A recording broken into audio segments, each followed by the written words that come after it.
आज दिनांक 5 डिसेंबर 2025 रोजी राज्याचे तडफदार मुख्यमंत्री नामदार देवाभाऊ फडणवीस यांच्या नेतृत्वाखाली महायुतीचं सरकार स्थापन झालं.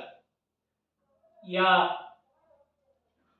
2025 काही 2024चा काळ नेमकं शेतीविषयक अतिवृष्टी, शेतीमालाचे भाव, शेतीतून निघणारे उत्पन्न या सर्व प्रश्नांनी अनेक प्रकारचे प्रश्न निर्माण झाले.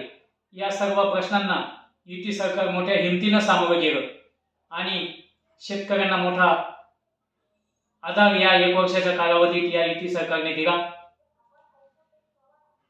विशेषतः नाशिक जिल्ह्यातील नामदार गिरीशभाऊ महाजन, राज्याचे माजी कृषी मंत्री नामदार माणिकरावजी कोकाटे, नामदार भुजबळ साहेब, नामदार झिरवाळ साहेब, नामदार भुसे साहेब यांनी अत्यंत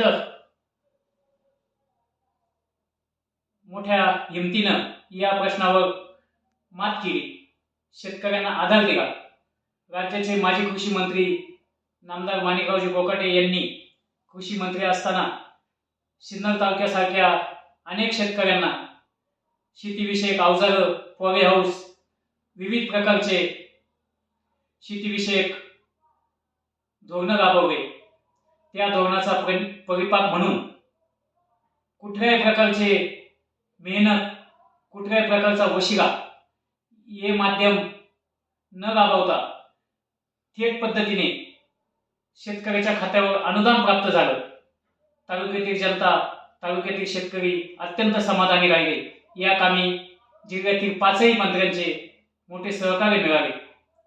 अशा विविध दैनंदिन समस्येबरोबरच नाशिक जिल्ह्यातील उत्तर महाराष्ट्रातील मोठा नदीजोड प्रकल्प नाशिक येथे होऊ घातलेला सिंहस्थ मेळावा यासाठी हे शासन अत्यंत